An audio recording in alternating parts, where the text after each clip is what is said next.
Bom dia a todos. Estamos aqui na aula de iniciação à agronomia com a turma 11. Agora é 9 horas e 36 minutos. E hoje quem vai ministrar o conteúdo serei eu, Rayen Scarotti Vargas. Sou formado em Engenharia Florestal pela Universidade Federal de Santa Maria e atualmente estou fazendo doutorado em Extensão Rural, também pela mesma instituição, pelo programa de pós-graduação em Extensão Rural, onde então sou docente orientado do professor José Marcos Freilich, que agora a disciplina passará para as mãos, para o domínio do professor Pedro Neumann, que também é um excelente professor, tem uma carreira bem consolidada. Se vocês forem procurar o Lattes dele, vocês vão ver que ele tem bastante trabalho. Então, vocês estão bem seguros de que conhecimento não vai faltar para vocês, não. Pode ficar tranquilo. Então, sobre a nossa aula de hoje, tentar abordar um pouco da questão dos ecossistemas, dos fluxos de matéria e energia, da cadeia e rede alimentar, e principalmente a questão da noção de agroecossistema, que esse vai ser o principal assunto da aula. Mas essa primeira parte eu vou tentar revisar um pouco, então, aquele conteúdo que já foi transmitido para vocês, que vocês tiveram acesso aos vídeos no YouTube, pelo Moodle.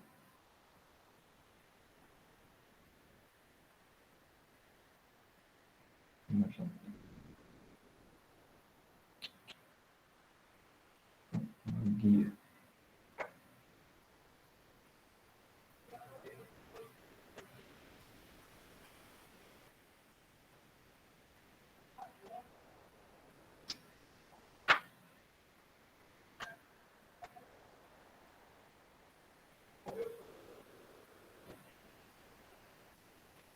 Então, vocês já haviam vindo dessa questão do conhecimento científico, e agora a gente vai tentar entender um pouco mais dos ecossistemas a partir de uma visão científica, através da visão racionalista.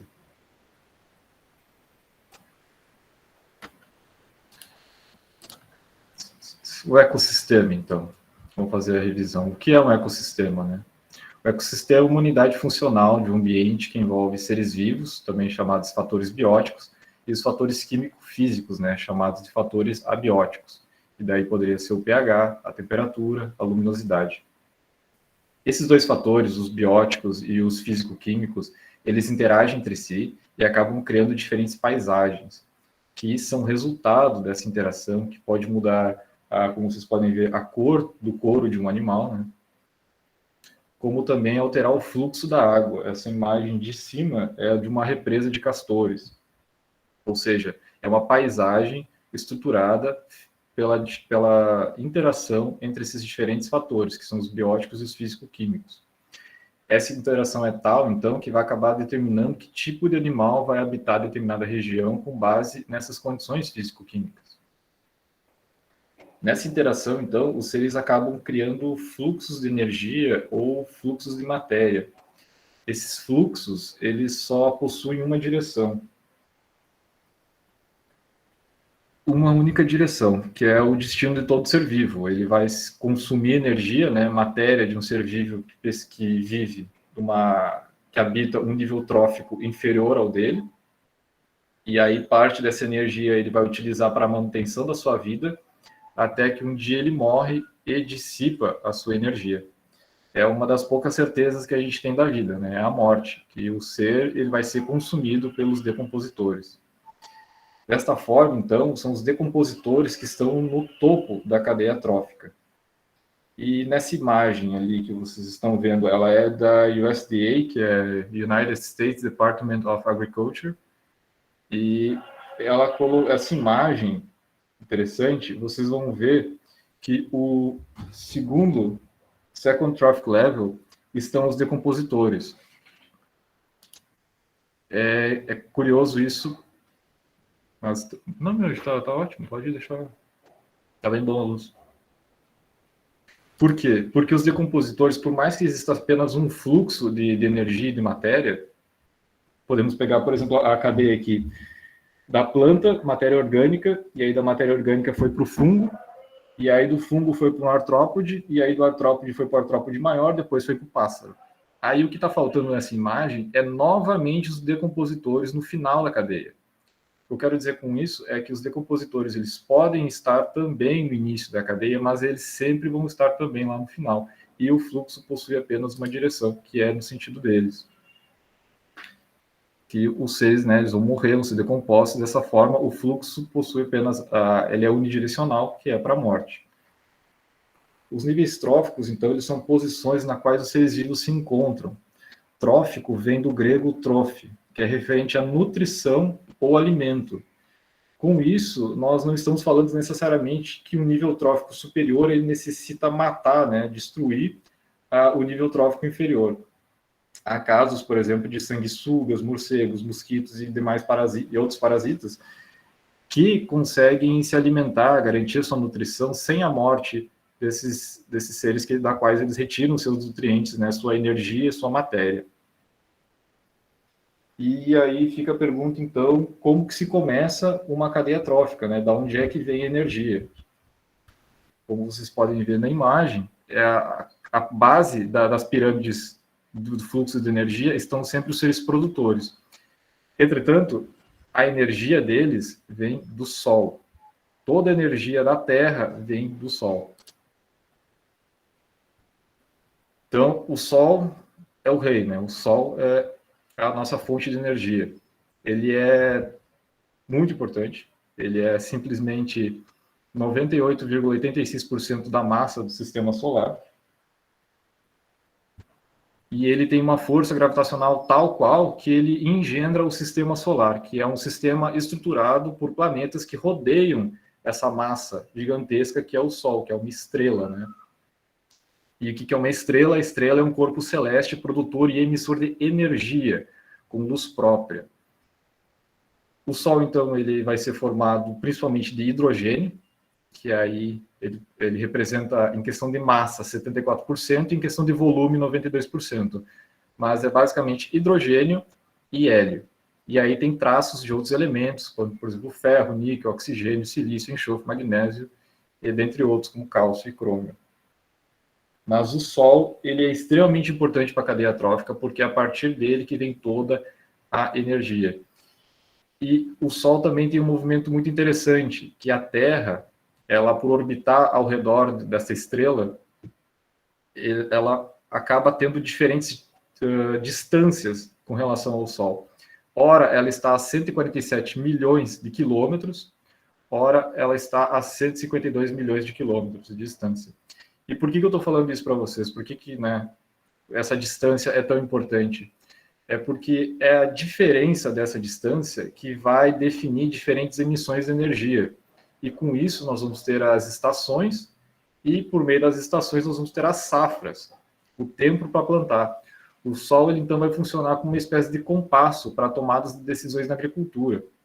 Basicamente, o Sol não tem vida na Terra, né? Ele é o fornecedor maior de energia, mas essa energia tem que se tornar disponível para os demais seres. E com isso nós temos o processo da fotossíntese, que vocês vão aprender muito melhor o processo da fotossíntese na aula de fisiologia vegetal. Vocês provavelmente já conhecem boa parte desse processo devido ao ensino médio, à questão do Enem, do vestibular, acho que não existe mais vestibular. Mas dentro da fisiologia vocês vão aprender coisas muito mais complexas, vocês vão conseguir ter uma melhor compreensão do conhecimento científico que há por trás disso, e vocês vão ver que é realmente muito complexo. A gente trabalha com questões, por exemplo, do ATP, né, que é o trifosfato de adenosina, e também da diferentes estratégias de fotossíntese que as plantas acabaram desenvolvendo ao longo do tempo, né, como, por exemplo, as plantas C3, C4 e as CAN, que elas têm essas estratégias para fazer o processo de fixação do carbono, utilizando diferentes quantidades de água, e conseguindo, assim, interagir com os fatores físico-químicos do planeta e se adaptar, construindo paisagens oriundas dessa interação entre os seres bióticos e os seres e os fatores físico-químicos, fatores abióticos. Por isso, a fotossíntese é muito importante, assim como o Sol é muito importante, que vocês tenham essas compreensões para vocês entenderem o que acontece com as plantas. Vocês vão ter isso muito melhor na fisiologia vegetal. Então, na base estão os organismos produtores, ou organismos autótrofos, que seriam as plantas, as algas e as cianobactérias. que são os organismos capazes de produzir seu próprio alimento, sua própria energia por meio dos fótons. O fóton é uma quantidade mínima de energia de uma onda eletromagnética que o Sol emite. Eles são capazes, então, de, a partir da matéria inorgânica, sintetizar matéria orgânica. Eu vi que vocês estavam estudando a questão do Justus von Liebig, o alemão químico lá do século XIX. 19, isso. E aí ele estudou justamente isso. Como que funciona a nutrição da planta, né? Quais são os nutrientes que ela precisa e como nós poderíamos estar fornecendo, né, esses nutrientes por vias inorgânicas. Esse é o trabalho do Liebig, né? Que posteriormente, no início do século XX, vai dar a questão do processo Haber-Bosch, que eles conseguem sintetizar nitrogênio do ar por meio da amônia, né, na forma de amônia, através de temperaturas extremamente altas, né, eles conseguem fazer esse processo de forma industrial, em escala industrial, em 1913. Mas a base da ideia está na obtenção de nutrientes inorgânicos para as plantas sintetizarem matéria orgânica. Esse foi um pouco do trabalho do Liebig, né? E dando sequência, então, acima, nós temos os produtores, que vão ter o nível, que vai ser um nível acima, né, que vão ser considerados os consumidores primários, como, por exemplo, os animais herbívoros, que consomem os produtores, ou seres autótrofos, né? Na sequência, temos os carnívoros, ou outros seres que vão se alimentar de alguma forma desses consumidores primários, né, como eu já falei. E, por último, aos consumidores finais, que seriam os fungos e as bactérias, os decompositores. Lembrando que em cada passagem de energia, né, de um nível trófico para outro, próximo nível trófico, ocorre a transmissão de matéria orgânica. E também há uma dissipação de energia, ela não retorna, ela se dissipa em forma de calor. Porque cada nível, ao receber energia do nível anterior, ele acaba utilizando parte dessa energia para sua manutenção, sua sobrevivência, e o resto é passado para o próximo nível. Eu peguei aqui um exemplo interessante do consumo de um boi, né? Segundo a Embrapa, um boi, para se desenvolver, ele precisa comer 30 quilos de silagem, ou 40 quilos de capim verde, ou 12 quilos de feno por dia, mais 60 litros de água. Ele consegue fazer esse processo, por causa que ele consegue digerir a celulose e retirar a energia das plantas, da celulose, utilizando essa energia na forma de calor, né? Ele dissipa parte dessa energia que ele acaba incorporando, e aí ele também libera os gases, e o restante o ser humano vai consumir das mais variadas formas. Mas vocês percebem que há uma perda de calor, a perda de energia, né? O ser humano ele não conseguiria, digamos assim, absorver 40 quilos de capim verde, né, em um dia. Mas o boi consegue fazer essa transmissão de energia e o ser humano consegue se alimentar do boi, e isso forma, então, esse fluxo energético. E as teias tróficas também são importantes, que aqui vocês podem ver nessa imagem, né, que existem várias cadeias, né? Eu fiz, por exemplo, o exemplo da cadeia planta, matéria orgânica, fungo, artrópode, né, pássaro, decompositores, né? Entretanto, no meio ambiente ele é dinâmico e as diferentes cadeias elas acontecem de maneira simultânea. O conjunto de cadeias é o que vai formar a teia trófica, que é uma forma de otimização da energia dentro de um ecossistema. Essa informação é bem importante, né? A otimização da energia dentro de um ecossistema. E o que isso tem a ver com a agronomia, né? Vocês, como futuros profissionais, têm que ter uma noção de como funciona um ecossistema, né? Os fatores que o compõem, e do mesmo modo, tem que ter um entendimento do funcionamento da própria planta, e como vocês já sabem, né, a planta realiza fotossíntese, vocês precisam ter esse conhecimento. Dentro da agronomia, a gente trabalha com seres vivos, com cultivos e com equilíbrio do ecossistema. Tem que ter esse entendimento para saber que tipo de cultivo a gente vai estabelecer em determinada região, quais fatores físico-químicos compõem aquela região e para se entender melhor as práticas utilizadas, né, as práticas agrícolas utilizadas naquela região, naquele caso específico. Por isso, agora a gente vai abordar um pouco da questão dos agroecossistemas.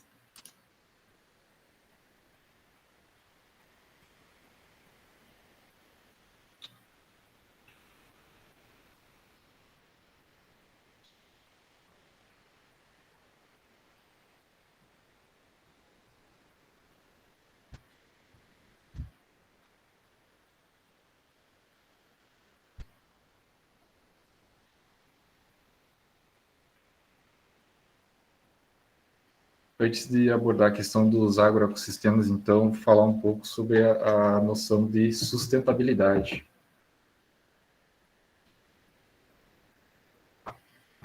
Que aqui se refere ao conjunto de técnicas, insumos e manejos que garante a perpetuação da produtividade ao longo do tempo.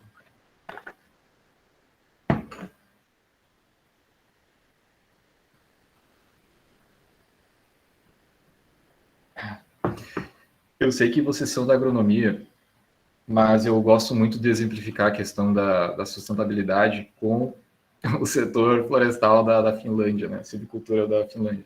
Peço que vocês me deem a permissão, né, de fazer essa exemplificação, fugindo um pouco. Mas é que o setor florestal da Finlândia, ele é composto 60% por famílias com propriedades em área média de 23 hectares.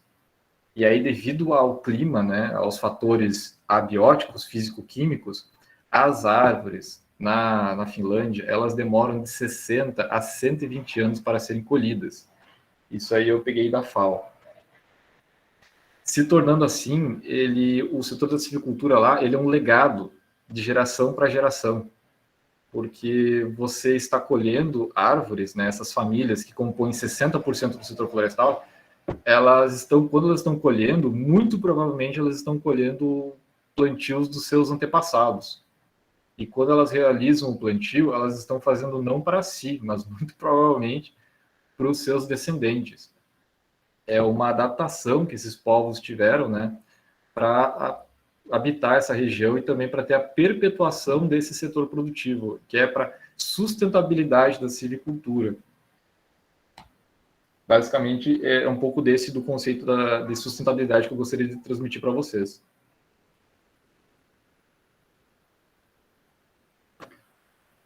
Só que, né, o pensamento do século XX, ele era de um mundo com recursos infinitos. No século passado, ele tinha um outro, digamos assim, arquétipo, né, outro pensamento, outra percepção com relação aos recursos da Terra. E aí eu gostaria também de fazer um exemplo que foge um pouco da agronomia, mas que é um Chevrolet Opala 4.1 de 1978. Ele tinha um consumo médio de gasolina no ciclo urbano de 4,8 km por litro. Isso é bem pouco para os parâmetros de hoje em dia. A distância do centro de Santa Maria até a Universidade Federal é de 13 quilômetros. Então, se vocês fossem com o Opala 4.1 de 78, do centro para a FSM e da FSM para casa, vocês iam gastar por cima uns 5 litros. Eu não sei quanto está a gasolina em Santa Maria, mas acredito que deve estar, sei lá, uns 6,80, vamos botar 7 pila. Por baixo, então, fazer por baixo, vocês gastariam uns R$ 28 por dia só para ir e voltar do centro FSM. Só em combustível, né? E por que eu estou falando isso, né? É para vocês entenderem o pensamento da época. No século passado não se tinha essa preocupação tão grande com os recursos quanto a gente tem hoje em dia. Hoje em dia, os carros novos, né, eles chegam a fazer até 13 km por litro na cidade. Ou seja, isso reflete muito do pensamento de hoje em dia. Hoje em dia, vocês vão gastar 2 litros de gasolina para ir e voltar. Então, é pouco para vocês entenderem a questão da época, né? É um exemplo do arquétipo, da forma de pensar dessas épocas distintas, que isso vai influenciar na agricultura. É a mesma coisa na agricultura. No século passado, não existia uma preocupação tão grande quanto existe hoje em dia com relação a práticas mais adequadas de preservação dos recursos naturais, porque acreditava-se, e ainda acredita-se em parte, que os recursos naturais da Terra são infinitos. Vocês estão vendo que os consumidores do outro lado do Atlântico, né, de outros países, eles conseguem influenciar, impactar o preço dos produtos agrícolas, principalmente com meio de boicotes e outras formas, barganhas, né? E eles estão ficando gradativamente mais preocupados com as práticas utilizadas nos empreendimentos agrícolas brasileiros, né? Quando você se formar em 2000, vai ser 25, né? 2025, 2026, a tendência é que esteja ainda mais rigoroso nessas questões. Por isso que a gente já vem abordando essa questão da sustentabilidade, dessas mudanças, né, de pensamento e de percepção com relação aos recursos.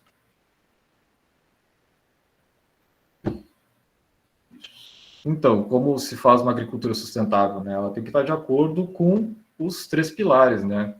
o econômico, ambiental e social. E não pode haver a omissão de nenhum desses pilares no cálculo produtivo. Eles realmente têm que contarem na hora de você estar fazendo o cálculo da produção. Senão você vai estar fazendo um cálculo caduco, né?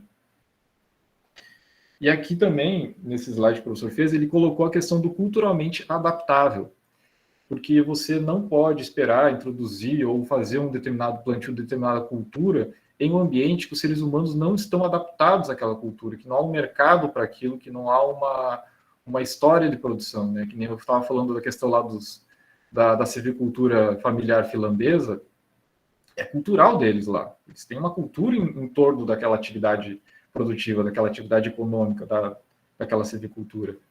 E aí você não pode chegar, por exemplo, do Rio Grande do Sul e querer que eles plantem alcachofra, por exemplo. É necessário uma adaptação, então ela tem que ser culturalmente adaptável. E só por curiosidade, eu tinha falado da alcachofra, existe a produção de alcachofra, segundo o site da URGS, no Alto Uruguai, que é pela Cotrel, a Cooperativa Tritícola de Erechim, que vende conservas para o Brasil todo, mas é uma questão de 80 hectares.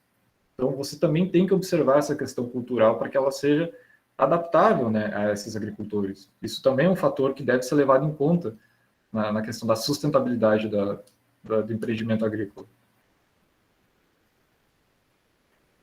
E esses diferentes pilares, eles podem estar em desacordo, né? O agricultor com a comunidade com o governo com o mundo.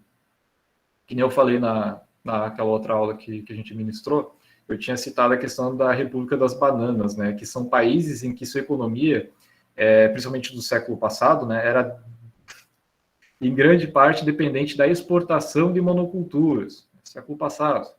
Tais como bananas, café, laranjas, cana-de-açúcar, ou até mesmo extração de minerais, né? Por que eu estou falando dessa questão da República das Bananas e desse desacordo entre os diferentes setores, né, esses diferentes critérios de sustentabilidade?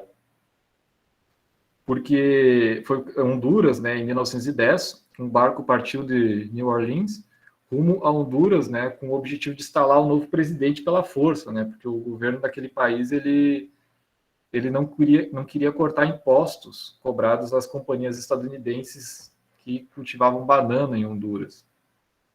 E aí o novo presidente que foi empossado, né, eles conseguiram fazer um trâmite político para botar um presidente lá, ele permitiu então que essas empresas ficassem nesse país, na Honduras, na América Central, livres de pagar impostos durante 25 anos. Ou seja, a liberdade ela é concedida conforme o jogo de forças que nos permeiam. Logo, as decisões elas têm que partir de uma análise de conjuntura atual, tu não pode ficar desconectado da realidade. É necessário, bom, mais para frente eu vou acabar falando um pouco isso, que a propriedade ela está conectada com as coisas que acontecem fora dela também. Então, é necessário que haja um equilíbrio, né, das instituições eficazes, né, que além de políticas bem deliberadas em todos os níveis, né, ela possa assegurar o desenvolvimento sustentável. Não adianta apenas o agricultor querer fazer um empreendimento sustentável se ele não tem condições, né, não tem estrada, ele não tem recurso para isso, não tem toda uma paisagem, toda uma situações, fatores externos a ele que impedem ele de exercer determinada atividade ou determinado tipo de prática. Então, assim como o planeta Terra, os seus recursos, né, os princípios ecológicos básicos, eles nos obrigam a reconhecer que a produtividade agrícola, ela também é finita e ela encontra limites, né, ela não é ilimitada. E por isso que é necessário para vocês, né, como futuros engenheiros agrônomos, vocês compreendam as dinâmicas e interações entre os diferentes elementos que constituem a paisagem agrícola. Com isso, é necessário que vocês compreendam a noção de agroecossistema,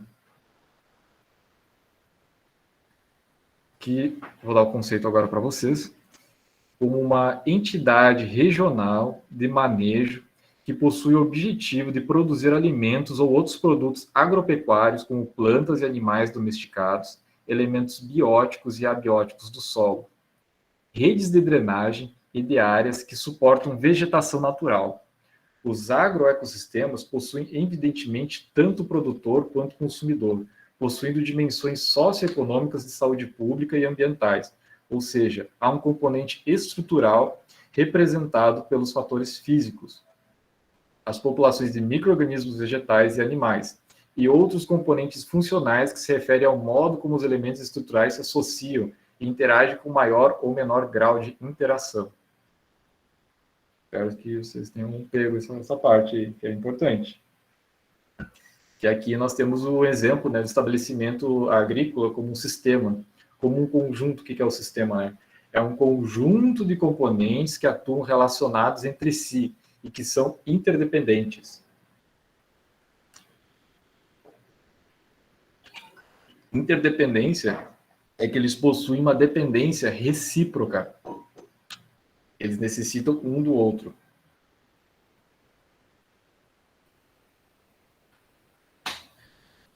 Esse é um conceito bacana para vocês, sistema agrícola ou sistema de produção agropecuário, que refere-se a um arranjo específico de atividades agrícolas, cujo manejo se dá em resposta ao ambiente físico, biológico e socioeconômico, e de acordo com os objetivos, preferências e recursos dos agricultores.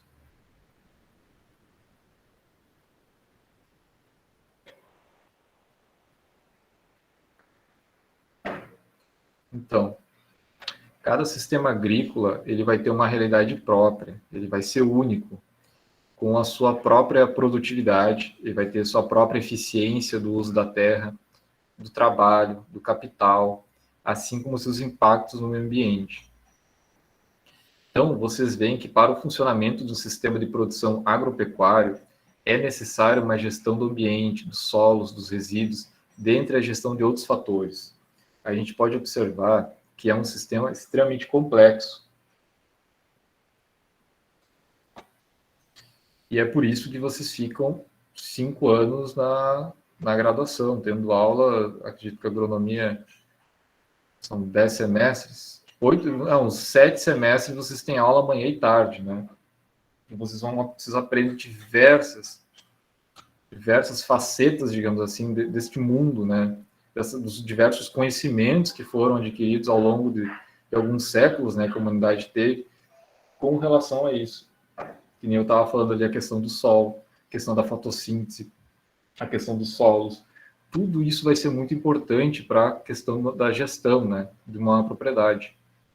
Vocês precisam entender a interação entre esses diferentes fatores.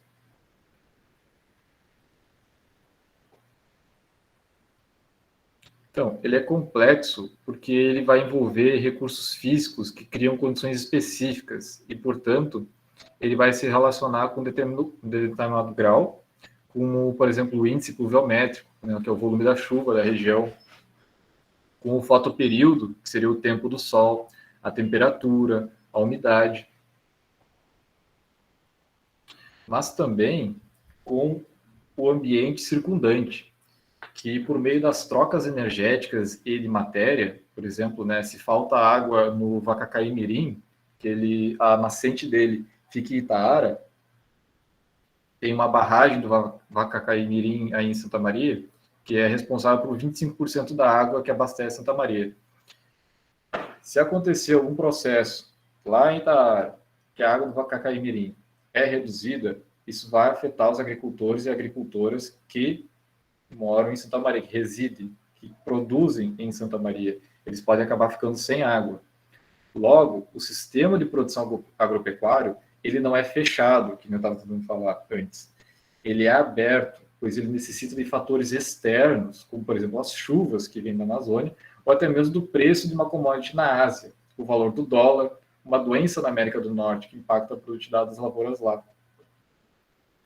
Ou seja, novamente, o agroecossistema ele não está fechado em si. Ele é um ambiente aberto. Ele é determinado também por fatores externos a ele. Por isso que ele está conectado com o mundo, né? Está conectado com a comunidade, está conectado com o município, está conectado com o governo, está conectado com a política do mercado internacional. Claro que cada grau tem uma determinada influência, né?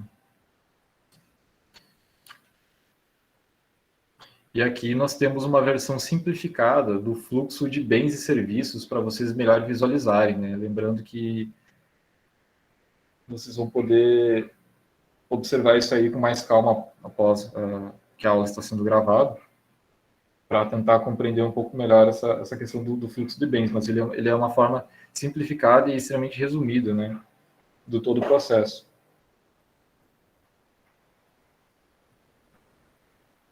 Então, nós temos a questão, primeiramente, dos insumos internos, né, que são obtidos dentro da propriedade, eles estão dentro da porteira.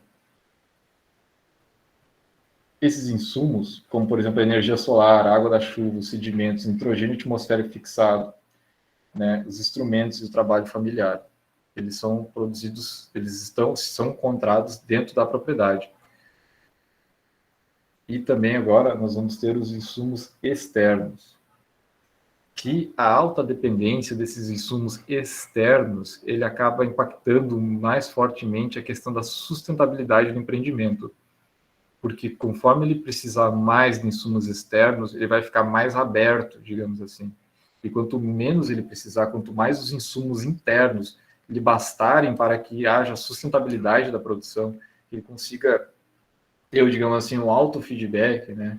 Consigam se retroalimentar, isso aumenta a sustentabilidade do empreendimento, porque ele fica menos influente de ações de fatores externos que não dependem da gente, que pode acontecer uma crise, por exemplo, né?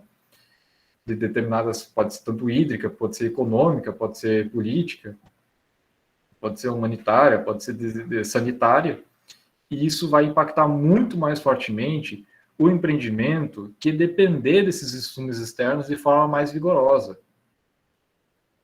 E o setor agrícola brasileiro, ele é bem conectado com o mercado internacional, tanto na questão do comércio de produtos, né, da questão da exportação, como também do processo de importação dos insumos. E a gente não possui um projeto nacional expressivo, assim, para tentar ter uma sustentabilidade nossa. E como você sabe, né, o mercado internacional está muito atrelado ao dólar, né? É a segunda ou terceira vez que eu falo do dólar para tentar falar da sustentabilidade. É porque é importante que vocês percebam o fluxo de energia. Sai muito produto agrícola do Brasil, são milhões de toneladas por ano, mas também tem um grande volume de importações, né? Segundo o site do governo, a importação de produtos do agronegócio subiram de quase $1 bilhão em agosto de 2020 para 1,25 bilhões em agosto de 2021. Foi um crescimento de importação de produtos, né, do agronegócio em 37%. 1,5 bilhões de dólares é 7 bilhões de reais. Ou seja, nós estamos altamente atrelados a esses fatores externos. Então, nós também somos muito influenciáveis por esses fatores externos. Nós não possuímos uma sustentabilidade, nós não temos, como é que eu vou explicar, a questão dos insumos internos, né? Nós não temos uma autonomia com relação a isso. E aí vamos tentar pensar no micro aqui também, né? Para uma propriedade, que é necessário trabalhadores, é necessário também informação referente ao tempo, às estradas, greves, preço do diesel e outros fatores que já mencionei, como, por exemplo, a água, né? Tudo isso acaba impactando a lógica produtiva, a tomada de decisões para o bom funcionamento do organismo agrícola, né? Do sistema agropecuário.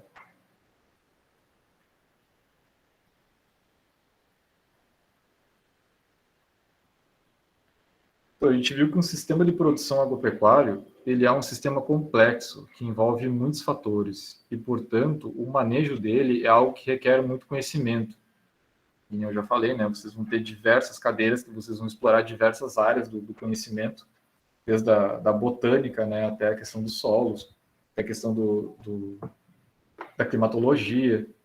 Isso tudo é muito importante. A questão da genética, ele é muito complexo, ele requer muito conhecimento. E qual que é o nosso objetivo com esse conhecimento, né? É a estabilidade, é a perpetuação desse sistema, é a sustentabilidade dele. E por isso, né, é muito importante a diversidade, porque a diversidade, ela vai aumentar, ela vai ela vai aumentar as chances de se tornar esse ambiente mais estável, porque um ambiente com maior diversidade, ele tem mais chance, devido à questão da, como a gente já tinha falado, da teia trófica, né? Ele tem uma maior eficiência energética do que um ambiente de baixa diversidade. Vocês podem muito bem pensar nisso, como, por exemplo, uma pessoa que tem apenas uma fonte de renda. Se essa uma fonte de renda der errado, acontecer qualquer coisa, a pessoa vai estar mal. Agora, se ela tiver múltiplas fontes de renda, múltiplas fontes de energia, a chance dela ter uma melhor estabilidade é muito maior. Ela consegue resistir aos impactos de uma forma muito mais eficiente. Porque como, né, a teia trófica, ela busca a otimização de energia do ecossistema, que são as interações sinérgicas positivas que vão permitir um melhor aproveitamento sinergético e uma maior eficiência e, consequentemente, uma maior estabilidade e sustentabilidade.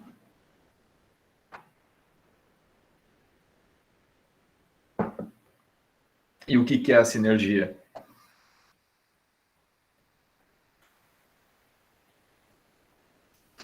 Vocês estudaram já isso, quando introduziram leguminosas, né, na segunda revolução agrícola, né, introduziram as leguminosas nas entrelinhas dos cereais, o que teve um aumento da produtividade de cereais devido à fixação do nitrogênio.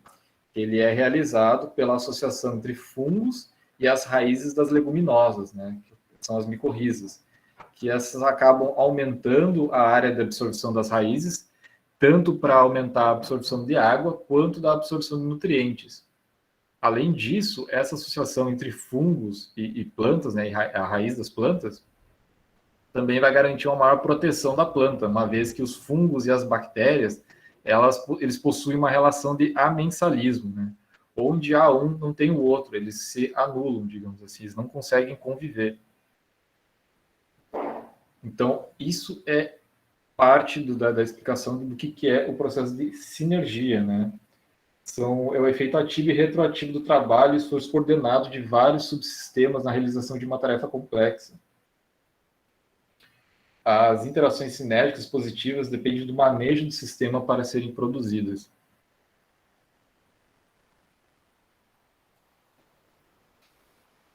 Então, agora a gente entra nos sistemas mais específicos. Isso, exatamente. Assim, quando ocorre uma relação sinérgica positiva, né, os elementos que compõem esse agroecossistema vão realizar funções benéficas para além da sua função primária e vai melhorar a condição geral do sistema. Aumentando então, a complementaridade dos agroecossistemas, porque eles se tornam mais eficientes, né?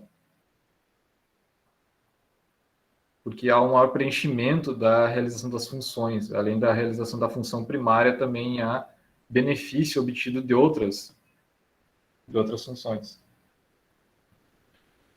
Agora a gente entra em sistemas mais específicos que vão ser melhor abordados em aulas, né, distintas que vocês vão acabar tendo, mas aqui é apenas uma aula introdutória do curso de agronomia. Como, por exemplo, né, a questão dos solos, da fertilidade, da climatologia, dos mercados, da extensão rural.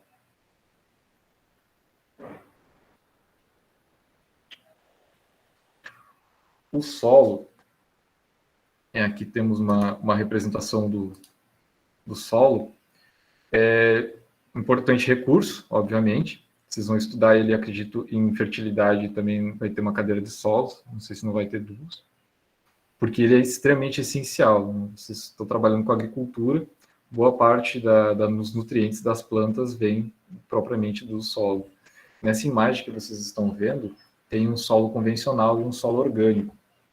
Eu vou abordar um pouco mais a questão da matéria orgânica, outro chamado humus, ali um pouco mais para frente. Mas aqui nessa imagem vocês já conseguem ter uma observação da profundidade das raízes das plantas. Né?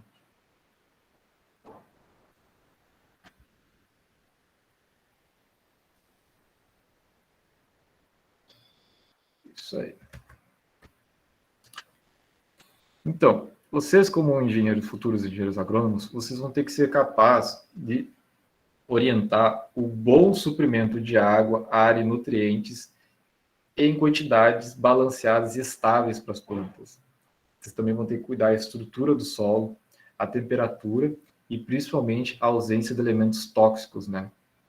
Vocês vão ter que olhar a questão do pH do solo. Vocês vão ter que basicamente permitir que o solo seja um ambiente propício para o desenvolvimento das plantas.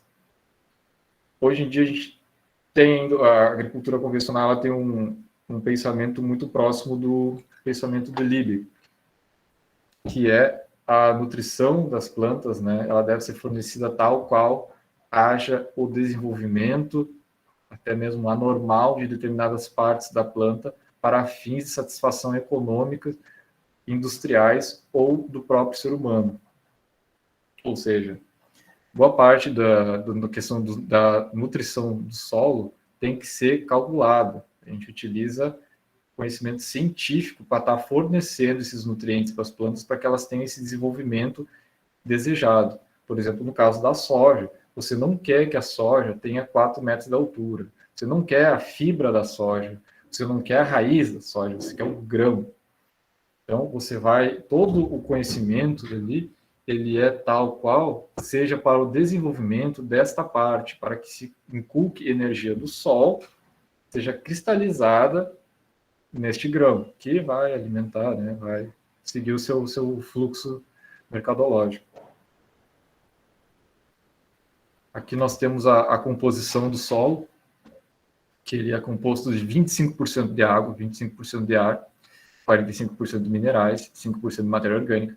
Obviamente, isso é uma questão relativamente genérica, vocês não vão encontrar isso na vida real, vocês não vão exatamente isso, mas é importante que vocês percebam a composição do solo, que é a partir de partículas sólidas, de água, de elementos gasosos e do humus, né, da matéria orgânica bruta.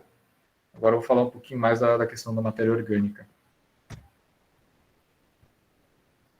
O humus, então, né, que é a matéria orgânica depositada no solo, resultado da decomposição de animais, plantas mortas ou de seus substratos, e que tem um papel fundamental na criação de solos férteis. Um solo, vocês vão ver também que o solo ele é principalmente composto por argila, areia e silt. Esses são os 3 principais materiais. E aí eles vão variar as proporções e vão gerar os diferentes tipos de solo. Um solo com muito silt, ele com baixa matéria orgânica e muito silt, numa época chuvosa, quando esse solo estiver alagado, você consegue enfiar o facão na terra, no solo, e o facão vai penetrar completamente. Agora, quando ele estiver seco, você vai tentar e é capaz de você acabar danificando a ponta do facão, porque este solo vai estar muito, muito duro. O que faltou nele foi o humus, foi a matéria orgânica. A matéria orgânica, ela tem um fantástico efeito de armazenar água, reter umidade no solo. Isso aumenta a capacidade estrutural do solo. Isso é muito bom para o fornecimento de água para as plantas, porque daí elas vão ter um fornecimento mais equilibrado, mais estável. A matéria orgânica, ela é muito boa também para a questão da proteção das plantas, porque ela atrai micro-organismos. Há inúmeros micro-organismos que vivem, né, na questão do solo. Vocês vão aprender isso muito melhor que em outras disciplinas, microbiologia do solo, se eu não me engano, que é muito interessante. É tão interessante que eu acho que até foi em 2016, no Japão, muito recentemente, né, 5 anos atrás, descobriram a questão das microminhocas. Ou seja, é uma área do conhecimento que nós ainda estamos avançando, nós não temos total domínio, né? Não temos plenitude de tudo que vive no solo e também não temos plenitude de todas as funções dos diversos, né, organismos, micro-organismos que vivem no solo. Por isso ele é muito fantástico também. E esses micro-organismos, eles acabam agindo na planta de tal forma que conseguem proteger elas, como por exemplo dos nematóides. Uma das recomendações para se combater o nematóide, por exemplo, é que haja matéria orgânica no solo. Então, ele tem um papel muito importante na questão da estruturação. na questão da retenção de água, da umidade, e também na questão de fornecimento de nutrientes, porque através desses micro-organismos, como a gente já falou da decomposição, torna nutrientes inorgânicos acessível às plantas, através dessa, e também faz essas associações, né, dos fungos. Eu acabei falando tudo isso. Olha que interessante. Neutraliza elementos tóxicos para as plantas, né? Absorve e neutraliza elementos tóxicos para as plantas. Então, a matéria orgânica é extremamente essencial quando a gente está falando em se ter vida e se desenvolver vida, se desenvolver vegetais, né? A partir da nutrição, a partir da fertilidade do solo. Então, a disponibilidade e reciclagem dos nutrientes, né? Você vai ter o processo de absorção desses nutrientes da planta, né? Como a gente está pensando lá no caso da leguminosa, que faz associação com os fungos, né? Aí depois você vai ter a metabolização desses nutrientes, e aí você vai ter o crescimento, que nem a gente já está falando. O crescimento, ele não é necessariamente almejado de toda a planta. Nós, dentro da nossa racionalidade, nós escolhemos quais partes das plantas nós almejamos e cultivamos-as em prol disso, né? Em prol desse determinado objetivo. Por isso que também a decisão econômica, a decisão produtiva, impacta muito. Porque, por exemplo, se o Rio Grande do Sul, grande produtor de arroz do Brasil, ele resolve fazer saquê, talvez tenha que se alterar a variedade de arroz que é cultivado. Porque o objetivo é diferente agora. Então eu quero outro tipo de arroz, eu quero outras funções para aquele arroz. Entende? Eu quero um arroz que fermente melhor, que me produza um saquê de tal forma. Então, a lógica produtiva também é inculcada aqui. Nesse sentido, o crescimento daquilo que a gente almeja, né? E aí depois vai acontecer a extração, vai ter a disponibilização, e aí volta-se a ação dos micro-organismos e a mineralização, né? A mineralização é quando muitos dos nutrientes acabam voltando, né, para o seu estado. Nós também vamos voltar a ser, digamos assim, mineral, né, depois de muito tempo da nossa decomposição, os nossos nutrientes vão se mineralizar. Então, é necessário que haja disponibilidade de nutrientes no solo, pois esses serão absorvidos pelas raízes das plantas, garantindo o desenvolvimento e produtividade saudável das lavouras, né? Vocês vão ver que vocês precisam tanto dos macronutrientes, né, dos micro, e da matéria orgânica para transformar esses macro e micronutrientes de uma forma disponível para a planta, porque não adianta simplesmente ter os nutrientes lá no solo, eles precisam estar de uma forma disponível para as plantas. Esse é um pouco do trabalho do Liebig. Ele fez aquela questão da lei do mínimo, que não foi ele que desenvolveu, entretanto, ele popularizou muito ela, e aí ele ganhou, digamos assim, o crédito por ela, que a lei do mínimo é como se fosse um barril de madeira. Você já deve talvez ter visto essa imagem, onde o barril de madeira ele é composto por diversas tábuas que são verticais e elas são unidas por um anel de ferro. Conforme a altura da tábua menor, é ela que vai definir a questão da produtividade daquele organismo. Porque se está faltando, vou dar um caso crítico, né, do nitrogênio. Se está faltando nitrogênio numa planta, ela vai se desenvolver apenas tal qual a altura da disponibilidade de nitrogênio naquele solo. Ela não vai conseguir transcender isso. Por isso que é a lei do mínimo. Ela vai crescer conforme o mineral necessário para o seu crescimento se encontra em estado mínimo.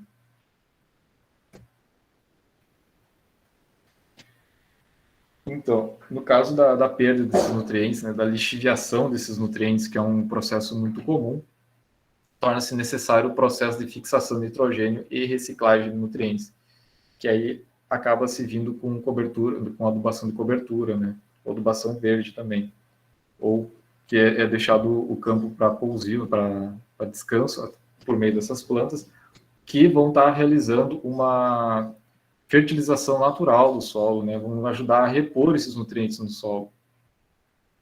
Porque como empreendimento agrícola, ele é anual, muitas vezes, é feito diversas rotações, né? E vocês têm que estar sempre de olho na questão da disponibilidade desses nutrientes no solo, podendo, né, devendo algumas vezes deixar que sejam repostos esses nutrientes para que haja uma produtividade constante. Então, a reciclagem de nutrientes consiste na contínua transferência de nutrientes do solo para as plantas e dessas para o solo, estabelecendo um equilíbrio nutricional. Aqui vocês podem ver a questão da lixiviação também dos nutrientes. O solo, sistema aberto, coloidal e frágil. Sistema aberto, transferência de energia em matéria. Reservatórios superficiais de água, aquíferos subterrâneos. Muitos nutrientes que são depositados nas plantas, eles acabam não sendo totalmente absorvidos pelas plantas e nem acabam sendo retidos no solo, eles acabam indo para os aquíferos subterrâneos, porque, como a gente estava falando, a agricultura, nós estamos trabalhando com sistemas abertos, né? Nós não temos sistemas completamente fechados, e então sempre vai existir um certo impacto, sempre vai existir um fator residual da atividade agrícola, que, sim, muitas vezes estão indo para os aquíferos. Por isso que é necessário que a adubação, a fertilidade, seja feita a partir do conhecimento científico, a partir da ideia racional que nós adquirimos dos processos ecológicos e fisiológicos.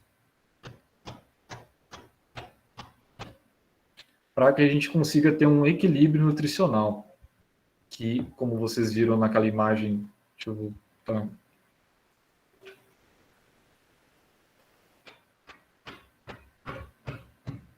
Aqui, como vocês conseguem ver nessa imagem, é necessário que a entrada de energia, a entrada de insumos, né, ela seja proporcional à questão das perdas e do produto vendido. Então, tem que ter uma entrada de energias que seja condizente com a saída, para que, desta forma, a gente consiga ter um equilíbrio nutricional. A quantidade de extração de nutrientes do solo tem que ser a quantidade de reposição de nutrientes do solo. Isso aí o Liebig também estava estudando, é bem interessante. Ele procurou na agricultura milenar chinesa, deixa eu voltar lá,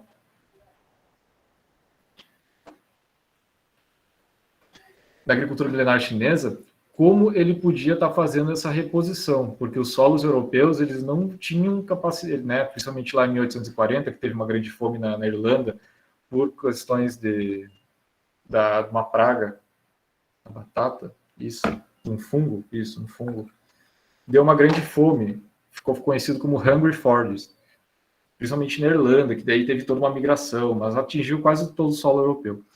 E aí ele queria conseguir uma forma, queria descobrir como é que a China conseguia ter o mesmo modelo agrícola por mais de 1000 anos. Então ele foi nesse processo da reposição. Obviamente, a China naquela época ela não trabalhava com a fórmula do NPK e nem com várias outras questões que foram desenvolvidas posteriormente. Entretanto, a ideia de reposição, a ideia de que o fluxo energético tem que ser contínuo para que haja uma sustentabilidade, que o fluxo que sai também é o mesmo que entra, ele pega daí e pega da questão da agricultura tradicional chinesa. E é a necessidade da manutenção, né, de um nível adequado de fertilidade do solo. Por isso se faz importante a aplicação de matéria orgânica, reciclagem de resíduos orgânicos e intensificação da fixação de nitrogênio. Vocês podem ver aqui que tem para a fertilidade do solo, ela é condicionada por diversos fatores. Ela é a congruência de diversos elementos, desde a luminosidade, da água, do oxigênio, até as micorrizas, os fotopatógenos, né? Assim como também as condições químicas, né? Os elementos tóxicos, os nutrientes e o pH da água. Ela é, então, integrada dentro desta grande paisagem, a fertilidade do solo, ela é um dos elementos que provavelmente vocês vão ter que estudar bastante para se compreender a questão dos agroecossistemas.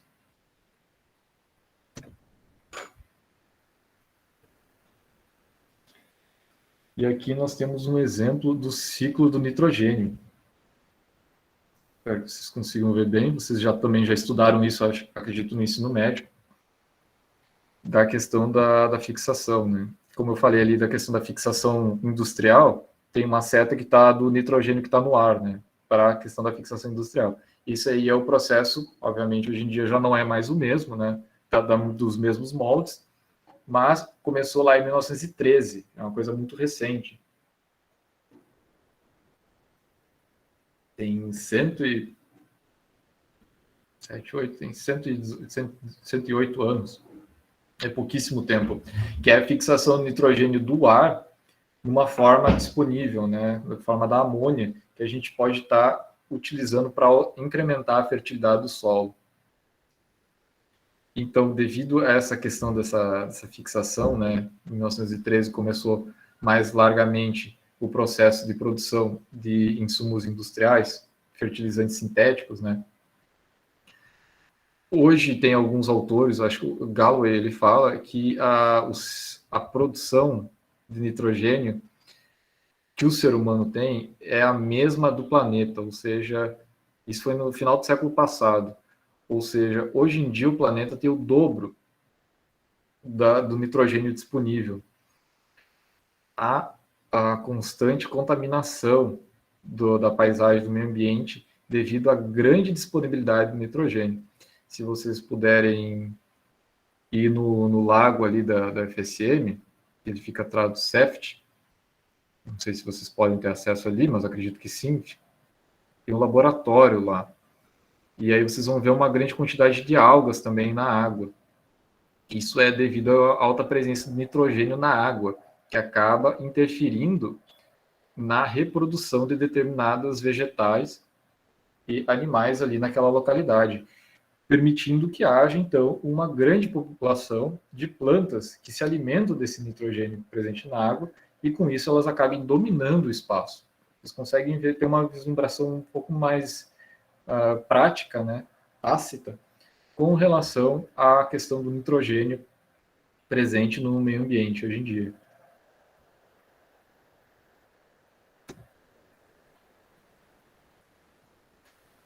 Aqui com relação à disposição de nutrientes no solo, que aí tem a questão das possíveis perdas, né, a erosão, a volatização, a lixiviação que eu estava falando, que é quando a água da chuva faz com que esses nutrientes acabem indo para os aquíferos, né, acabem indo para baixo, mais para baixo. Tem a questão da exportação e a remoção de resíduos. A erosão ela é bem interessante,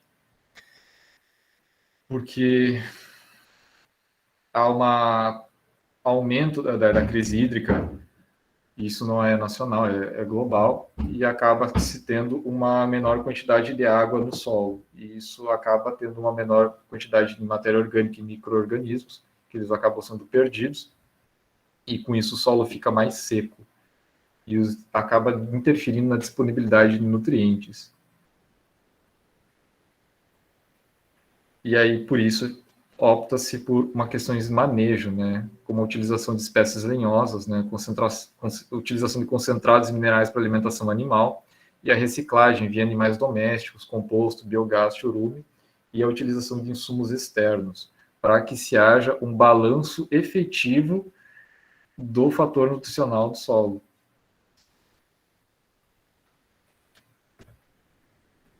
Aqui, então, o manejo dos fluxos de radiação solar, água e ar. Essa é a imagem da fotossíntese, que é muito legal. Espero que vocês guardem ela quando vocês tiverem as aulas de fisiologia vegetal.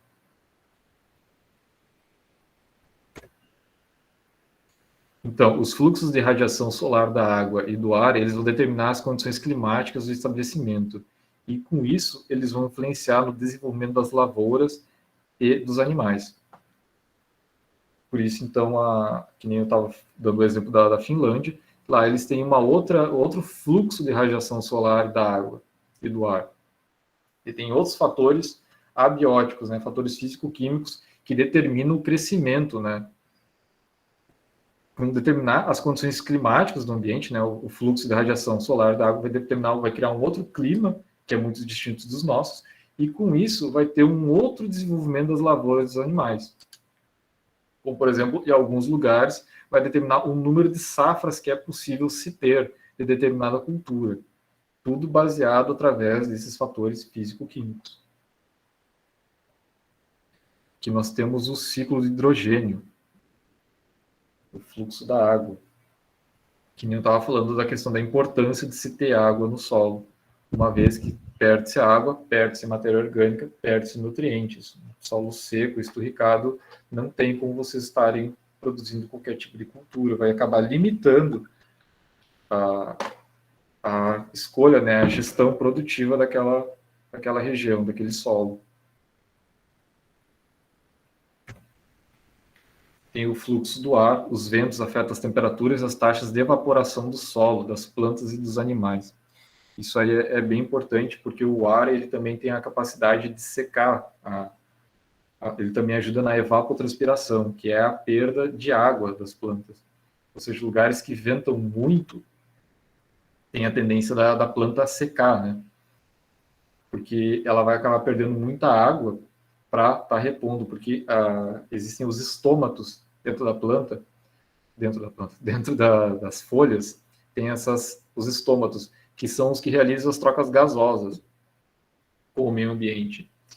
Então, é comum que fique digamos assim, uma fina camada de gotículas de água na planta, na folha. E o ar, o vento, ele retira essa fina camada de gotículas. E aí, para repor isso, a planta vai lá repondo. E vai repondo, e vai repondo. E quanto mais ar tiver, mais vento tiver, né, mais movimento tiver do ar, mais vai secar e a planta vai ter um estresse hídrico por conta disso. Assim como também a ausência de vento pode também afetar. Porque tem um gráfico muito interessante da fisiologia vegetal, que são plantas que foram cultivadas em lugares fechados, sem o vento, e outras plantas com a questão do vento.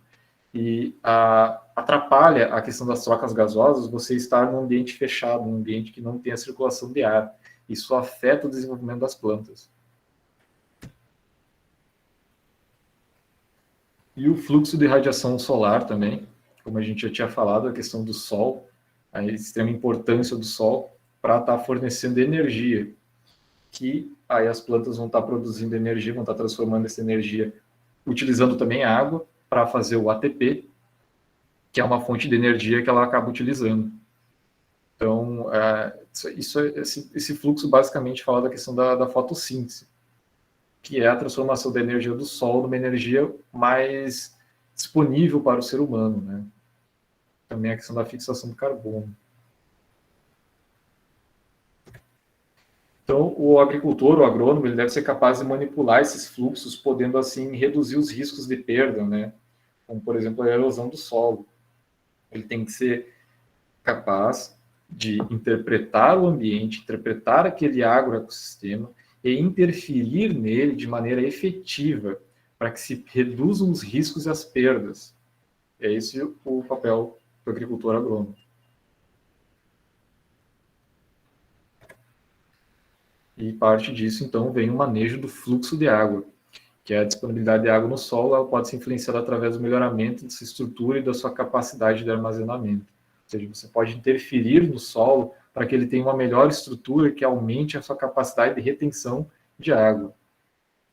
Do aumento da capacidade de infiltração, isso é bem interessante, é o nabo forrageiro, e tem outras culturas, obviamente, também, mas o nabo forrageiro ele é muito impressionante nesse sentido de aumentar a capacidade de infiltração de água dentro do solo, né? Também tem a possibilidade de redução da taxa de evaporação, proteção das lavouras e dos produtos contra o impacto da chuva, cobertura morta para regular a temperatura e umidade do ar do solo. Essa redução da taxa de evaporação pode ser a questão das barreiras, né, das sebes vivas, que elas acabam servindo com a barreira contra o vento, para que as culturas, principalmente as partes que ficam mais nas bordas, elas têm uma maior resistência à questão do vento, né? Que, como eu já falei, esse vento, quando ele passa, ele mexe nessas gotículas que ficam na camada das folhas e acaba secando a planta. Então, você tem uma diferente taxa de produtividade, existe um efeito de bordadura e que pode ser reduzido, né? Pode se reduzir essa taxa de evaporação por meio de barreiras, né? Das sebes vivas.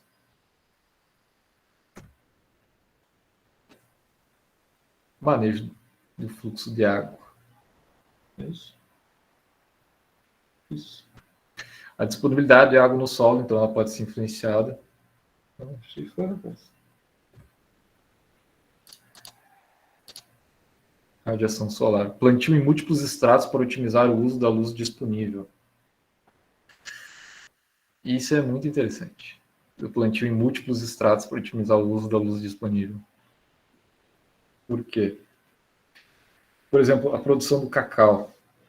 É muito importante que o cacau, por exemplo, seja cultivado dentro de uma floresta, porque ele vai ter uma outra relação com a luz disponível do sol. A banana também. A banana ela se produz muito melhor quando ela tem uma, pelo menos no seu início, ela não tem uma exposição tão forte da questão da luz do sol. Existem algumas culturas que elas não toleram a mesma disponibilidade solar que outras. Logo, você pode fazer um manejo tal qual venha-se uma cultura, e uma vez que ela está terminando essa cultura, a outra já está se iniciando. Por quê? Porque essa que está se iniciando agora, ela recebeu toda a sombra e todo aquele ambiente úmido que a primeira planta estava fornecendo, né? Então você acaba tendo uma maximização, você tem um processo de sinergia, que você se utilizou da sombra e também da umidade que uma planta forneceu para outra. Essa é uma forma de otimização do uso da luz solar disponível, né? Porque o excesso, né, a exposição à radiação solar, ela pode acabar enfraquecendo a planta, e com isso também vem os patógenos. E também você pode utilizar a luz do sol contra os próprios patógenos, né? Existem, por exemplo, algumas técnicas que fazem o processo de esterilização do solo, que é para se utilizar esse solo em trabalhos científicos, né, em processo de experimentação, que você tenta esterilizar o solo através do sol, porque o sol ele tem a capacidade de matar, né, as pragas e os patógenos, as bactérias que estão ali presentes. Esse processo geralmente é feito com uma lona, que bota-se o solo em cima dessa lona e você fecha ele. A cobertura para evitar a perda da radiação à noite. Manutenção de árvores nas pastagens para fornecer sombras aos animais. Esse último está talvez se referindo à questão da agrocivicultura, que é a integração da lavoura, pecuária e civicultura, onde você tem a criação de animais, uma vez que já está estabelecido um determinado dossel dessas árvores na civicultura, geralmente se utiliza eucalipto, mas pode-se utilizar outras árvores, e aí os animais eles conseguem um maior conforto térmico, e em algumas regiões você consegue ainda fazer determinados cultivos, aproveitando tanto a luz a sombra fornecida por essas árvores, como também o período de descanso, né, uma vez que o boi, a pecuária já passou por ali. E aqui vocês têm uma imagem uma cobertura vegetal sobre o solo, né, que faz a proteção contra o vento e também contra a chuva. E a chuva, quando ela cai, existe um fator que é o impacto da gota de chuva. Isso. Porque quando ela cai, ela bate no solo e isso acaba desagregando alguns componentes do solo. Se há essa cobertura, há uma maior proteção do solo. E também essa cobertura, ela ajuda a reter a umidade. Com você retendo a umidade no solo, você vai ter uma maior presença de micro-organismos, e também com fungos. E aí você vai ter uma maior diversidade.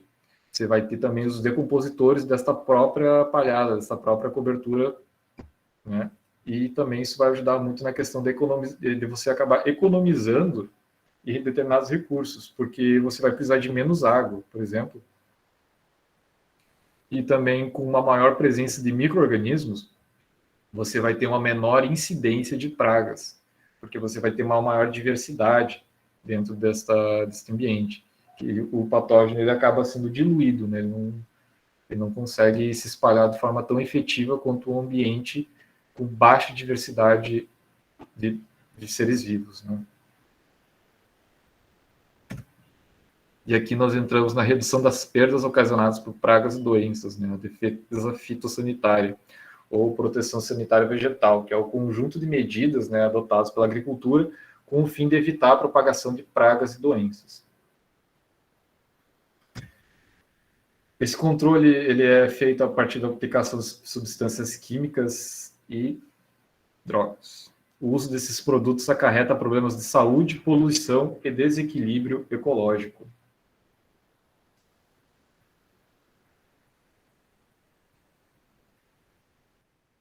Isso. Não vou entrar muito nessa questão. Eu já tinha falado algumas questões, como, por exemplo, a cobertura do solo, a sinergia com outras plantas, né, a associação de micorrizas com as raízes. São algumas medidas, né, que acabam aumentando, são medidas sanitárias também, que elas acabam aumentando a resistência das plantas e também o efeito de diluição, né, como eu estava falando, a questão da uma maior diversidade vai ter um menor ataque, né, vai ter uma menor incidência das pragas, porque as próprias pragas vão ser predadas, né, neste ambiente diverso. Por isso até uma das técnicas é a aplicação de esterco, né, porque o esterco ele aumenta muito a questão dos micro-organismos, né? Uma vez que ele em si, ele contém muitos micro-organismos, pois é o resultado da digestão, né? Então ele tem bactérias que estavam habitando o intestino e o estômago desses animais, desses ruminantes, e essas bactérias acabam ajudando no processo de fermentação desse material, incrementando ainda mais a matéria orgânica. E, como eu já tinha falado, a questão até dos nematóides, né? A aplicação de esterco, ela é utilizada, ela é recomendada para isso. Técnicas mecânicas, técnicas biológicas, práticas de armazenamento, uso de substâncias químicas e aproveitamento de resistência do hospedeiro. Você também, né, conhecer, para você aumentar a resistência da planta é muito benéfica. Então, aqui nós temos um exemplo da combinação de plantas e animais deve se encaixar no ambiente biofísico e socioeconômico do estabelecimento agrícola, cumprindo funções produtivas ou de proteção. E basicamente seria isso, porque eu já acabei falando um pouco da questão da agrocilvicultura, né, que faz esse processo de integrar lavoura, pecuária e agricultura, e silvicultura. E seria isso, pessoal. Aí eu gostaria de saber se alguém tem alguma dúvida com relação aos conteúdos aqui transmitidos na aula de hoje.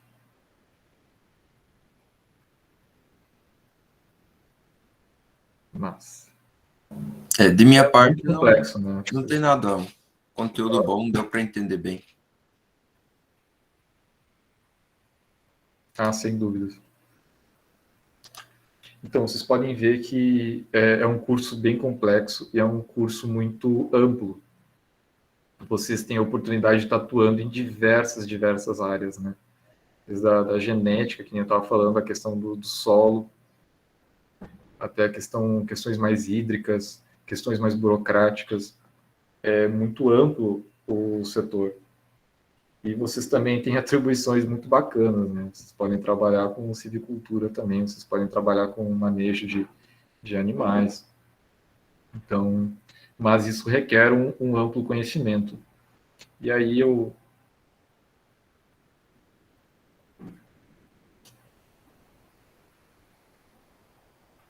certo. Eu acho que tem ali no slide. Espera aí que eu vou botar e aí tu vai ver.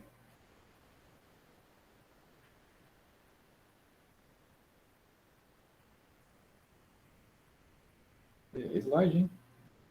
Aqui. Only indigenous tree species are used, usually Norway spruce. Norway spruce eu não sei o que é, mas assim, é pícea, é pinus. Pinus silvestres, Picea abies. São coníferas também, a Picea abies é também uma conífera, né, muito próxima do pinheiro, e a bétula,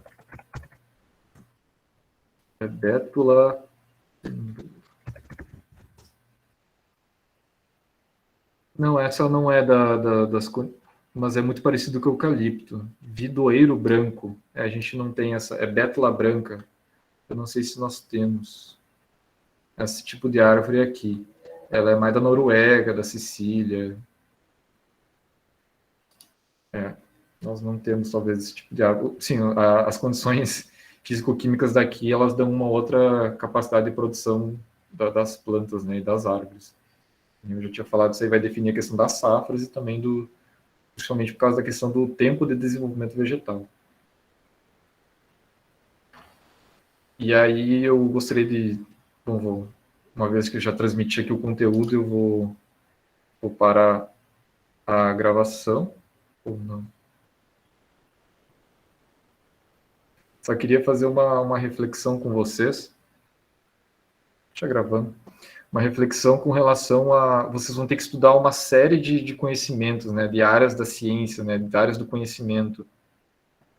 E aí eu só queria deixar a reflexão de que o Liebig é lá do século XIX, né, de 1800 e pouquinho. 1860, eu acho que ele escreve não, 1840 ele escreve uma das suas grandes obras. Como é que era feita a agricultura antes, né?